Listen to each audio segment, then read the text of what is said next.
आळते गावातील मतदार बंधू भगिनींनो, मी मतदार बंधू भगिनींनो म्हणणार नाही, आमच्या आळते गावातील सर्वच गावकरी बंधू भगिनींनो म्हणेन.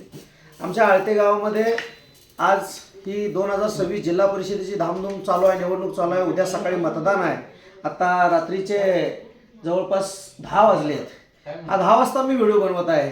ह्या 8 दिवसात 15 दिवसात जवळपास आळत्यातील 2 माणसं त्या पवित्र सभागृहात जावं ह्या एकच तळमळीनं आज आळते गावातील बरीचशी मंडळी आपण धडपडत आहे. बरं, ते त्या सभागृहात जायचं कारण काय? तर सर्वसामान्यांची जी सोय व्हायला पाहिजे, जी कामं व्हायला पाहिजे, शासकीय योजना त्यांच्यापर्यंत पोहोचायला पाहिजे, हे एकमेव उद्देश आहे. महापरिवर्तन विकास आघाडीची निर्मिती चळवळीतून झालेली आहे, संघर्षातून निर्मिती झालेली आहे. प्रस्थापितांना नेहमी चॅलेंज देत आलेला आहे. मित्रांनो, आज हा व्हिडिओ मी बनवत आहे.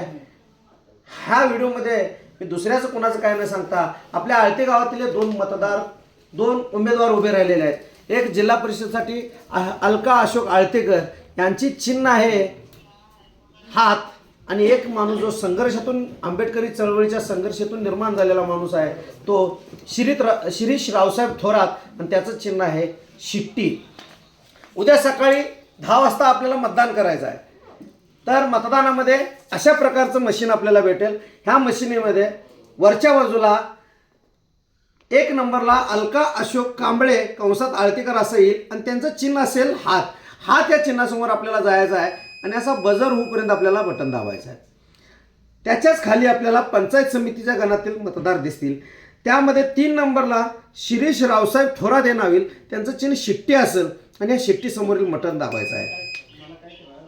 गावकरी मित्रांनो, दोन्ही उमेदवार गावातील आहेत. भरघोस मताने त्यांना निवडून द्या. त्या 2 उमेदवाराकडून ह्या गावाचं सोनं कसं करून घ्यायचं, ह्या मतदारसंघाचं सोनं कसं करून घ्यायचं, आणि तळागाळापर्यंत सर्वसामान्यापर्यंत सरकारी योजना कशा पोच करायच्या, हे पूर्णपणे आम्ही जबाबदारी घेतो. तुम्ही फक्त तुमचा उद्याचं एक अनमोल मतदान ह्या 2 उमेदवारांना द्यावं, हे माझी कळकळीची विनंती आहे. धन्यवाद.